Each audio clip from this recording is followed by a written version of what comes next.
Hello everyone. I want to talk about a bad word that starts with the letter M. Can you guess what that is? Okay, let me tell you. I'm just joking. It is called motivation. Most of us want to be motivated by something. We wait for having enough time, enough opportunities, enough money, enough courage, and enough credentials to start feeling secure. We want to feel like that security and safety will give us motivation. But here is how I think. If I have to convert all my potential into action and showcase my strengths to the world and contribute positively for the world, who from the outside can give me motivation? Because everybody else is just as busy as I am, right? There's a quote from Neil Gaiman that says, "Motivation can come from desperation, deadlines, or just daydreaming." And I love that quote because if I allow myself to daydream bigger than what I can ever imagine myself to be, I want to propel all this energy into action so that I can do something about it.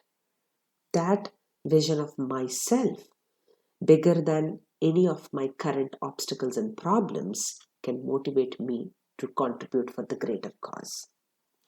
Of course, there are deadlines from bosses, there are external deadlines that can keep us motivated. But here I'm talking about intrinsic motivation. Here is how I create momentum for myself. I don't call that motivation, I call that momentum.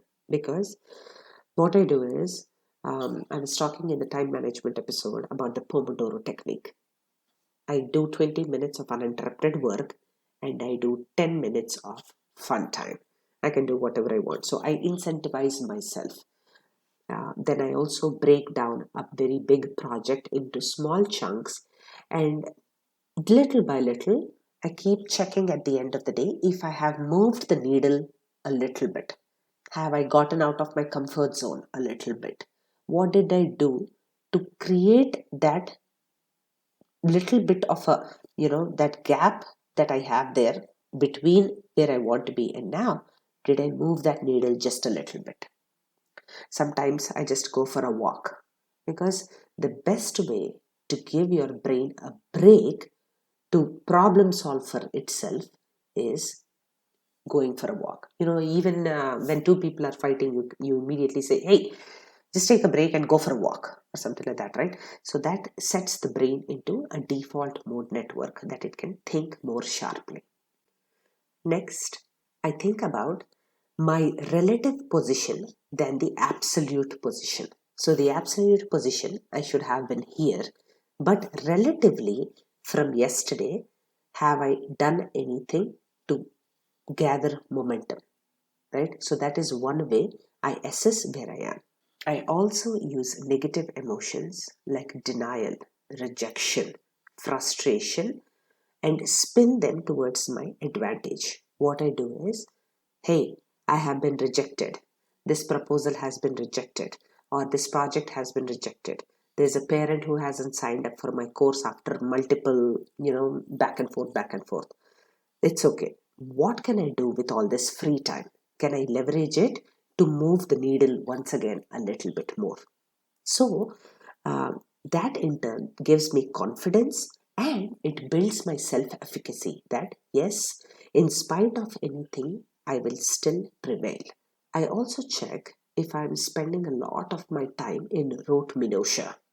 Rote minutia is where we are just worried about the operational things in a day more than our own bigger goal. So 80% of the time we end up spending cooking, cleaning, taking care of all these frills, right, of our life than the actual coat.